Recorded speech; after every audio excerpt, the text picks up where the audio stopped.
자, 사회보장연금이요. 잘못된 클릭 한 번으로 평생 수만 불을 손해볼 수 있다는 사실 알고 계셨나요? 정부는 당신의 실수를 챙겨주지 않습니다. 오늘 7천만 미국인들이 놓치고 있는 이 소셜 시큐리티 베네핏과 관련된 치명적인 실수 4가지를 살펴보겠습니다. 오늘 다룰 내용은 바로 소셜 시큐리티 베네핏 수령 시에 평생의 은퇴 자금을 좌우할 수 있는 4가지 대단히 흔한 실수입니다. 사회보장제도는요, 수천 페이지의 운영 매뉴얼 그리고 2,700여 개가 넘는 규정으로 구성되어 있어서요, 초기 선택이 평생의 혜택을 좌우한다고도 하는데요. 이러한 복잡함 속에서 많은 사람들이 자신도 모르게 불리한 선택을 하고 있다는 거죠. 특히 고령층의 약 15% 이상이요, 소득의 90% 이상을 사회보장연금에 의존한다고 하니 이러한 실수를 피하는 게 굉장히 중요하겠죠. 자, 그럼 이러한 실수들이 뭔지 한번 볼게요. 들어가기 전에요, 이번 9월 저와 JC&컴퍼니의 전문가들이 뉴저지 교민 여러분들을 직접 찾아갑니다. 먼저 9월 24일 수요일 저녁 7시 폴틸리에서 JC 파이낸셜 플래너 모집 설명회가 열립니다. 금융상품에 대한 단순한 영업을 넘어서요, 법률, 세무, 자산관리를 원스톱으로 설계하는 재정 컨설팅 전문가로 성장할 수 있는 기회가 될 것입니다. JC&컴퍼니의 전문가들과 함께 미래를 그리고 싶은 분들의 많은 관심과 참여 부탁드립니다. 그리고 바로 다음날 9월 25일 목요일 저녁 7시에는요, 미국 절세 그리고 은퇴 전략 세미나가 열립니다. 누구도 알려주지 않는 자산가들의 성공 규칙부터 트럼프 대통령이 활용했던 숨은 절세 비법 등 교민분들이 반드시 알아야 하는 자산관리 성공 전략을 실제 사례와 함께 소개합니다. 자세한 신청 방법과 정보는 영상 설명란과 고정 댓글에서 확인해주세요. 그럼 뉴저지 세미나 현장에서 뵙겠습니다. 첫 번째 실수는요, 너무 일찍 연금을 신청하는 함정이라고 합니다. 가장 흔하고 가장 큰 손실을 부르는 실수라고 하는데, 연금을 너무 일찍 신청한다. 알다시피 이 소셜 시큐리티 베네핏은 만 62세부터 수령할 수 있지만 본인의 어떤 전액 수령 연령이라고 하죠, 이 full retirement age인데요, 현재 대부분 67세입니다. 이보다 일찍 받기 시작하면 연금 그 금액이요, 영구적으로 삭감되게 됩니다. 예를 들어 62세에 신청하면 67세부터 신청하는 것 대비 약 30%가 줄어든 금액을 평생 받게 된다는 거죠.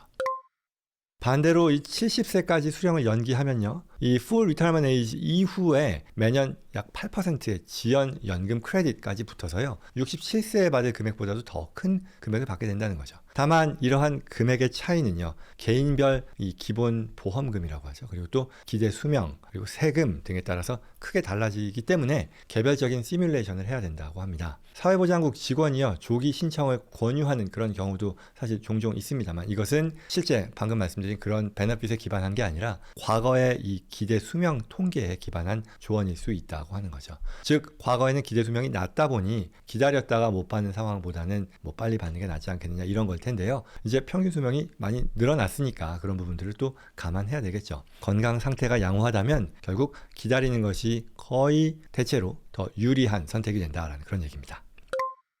자, 두 번째 실수는요, 배우자가 세상을 떠난 뒤에 잘못된 연금 신청이다라는 건데, 이 배우자가 세상을 떠나면요, 배우자는 본인의 연금 그리고 또 사망한 배우자의 연금 중에 더 유리한 것을 선택할 수 있습니다. 그런데 이제 이 많은 분들께서 이러한 중요한 어떤 선택의 기로에서 장기적인 전략이 없이 두 가지를 동시에 신청하는 그런 실수를 범한다라는 그런 얘기입니다. 자, 이 유족 연금은요, 배우자 급여와는 달리 또 deemed filing이 적용되지 않아서요, 유족 연금 먼저 받고요, 또 나중에 또 본인 연금으로 전환할 수도 있습니다. 따라서 60세 이후에 유족연금을 수령하고요, 본인 연금은 또 최대 70세까지 이제 이연한 다음에 지연한 다음에요, 금액을 키우고요, 그리고 나서 전환하는 전략이 가능하다는 거죠. 그러니 어떤 걸 먼저 신청하고 또 어떤 걸 나중을 위해 남겨둘지를 반드시 전략적으로 판단해야 된다는 그런 얘기입니다.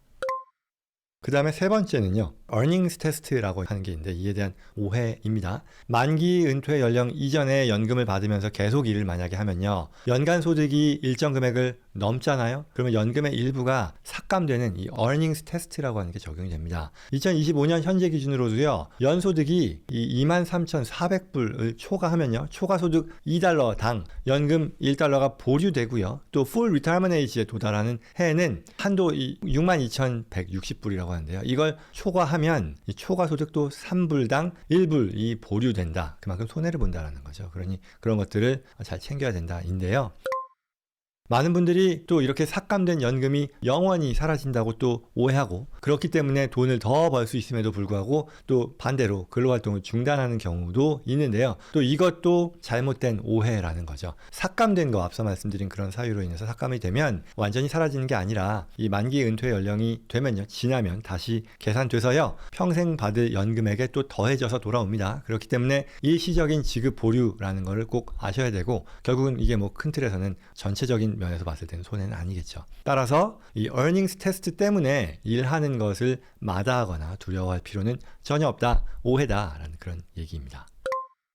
네 번째 실수는요, 이건 뭐 안타까운 건데 나의 실수라기보다는 이 사회보장국 자체의 어떤 실수겠죠. 뭐 과다 지급 덫이라고 표현하는데 사회보장국의 실수입니다. 보통 매년 200만 명 이상에게 과다 지급했다라고 통지를 보내고요. 그리고 나서 수년이 지난 뒤에야 또 회수를 요구하는 경우도 있습니다. 그러면 이게 수혜자의 입장에서 보면, 그래 뭐 과다 지급이라 해도 갑자기 그냥 잘 받았다가 수만 불의 돈을 돌려달라는 통보를 받으면 누구든지 당황하게 되잖아요. 그런 상황을 말합니다. 그래서 통지를 받으면 한 30일 이후에 회수가 시작되고요. 기본적인 회수율은 월급여의 50%, 만약에 SSI를 받을 경우는 10%인데요. 그래서 이렇게 돌려줘야 되는 그런 상황, 이게 과다 지급을 받았기 때문에 내가 토해내야 되는 그런 상황인데, 이러한 상황과 관련해서 일시불 상환이 만약 어렵다면 분할 상환 또는 뭐 회수율의 감액 또는 과오에 있어서 앞서 말씀드린 얘기지만 본인의 책임이 없고, 그리고 또 상환이 곤란한 경우라면 거기에 추가로, 그렇다면 면제 요청도 할 수 있으니까요. 본인의 케이스가 어디에 해당되는지 평가할 필요가 있겠고, 또한 더 나아가서 본인이 받는 연금액이 정확한지도 사실 뭐 쉽지는 않겠습니다만, 그리고 또 많이 받는데 마다하기는 또 어렵겠습니다만, 그래도 정확한 금액인지를 주기적으로 확인하는 습관이 중요하다라는 그런 내용이었습니다. 결론입니다. 사회보장연금이요, 이 소셜 시큐리티 베네핏은 복잡한 규정이에요. 그렇기 때문에 내가 얼마나 아느냐에 따라 아는 만큼 더 받을 수 있는 그런 제도입니다. 그래서 뭐 여러 테크니컬한 그런 내용도 있겠습니다만, 특히 오늘 말씀드린 이 4가지 실수에 대해서는요, 누구든지 쉽게 빠질 수 있는 그런 실수지만 좀 더 주의를 기울이면 충분히 피할 수 있으니까요. 그런 부분들 잘 고려해서 본인의 연금 시기라던가 그런 어떤 것들에 대한 의사결정을 현명하게 내릴 필요가 있겠죠. 특히 이 연금 신청 시기는요, 한번 결정하면요 되돌리기 어렵습니다. 그러니 반드시 신중하게 결정하셔야 되겠습니다.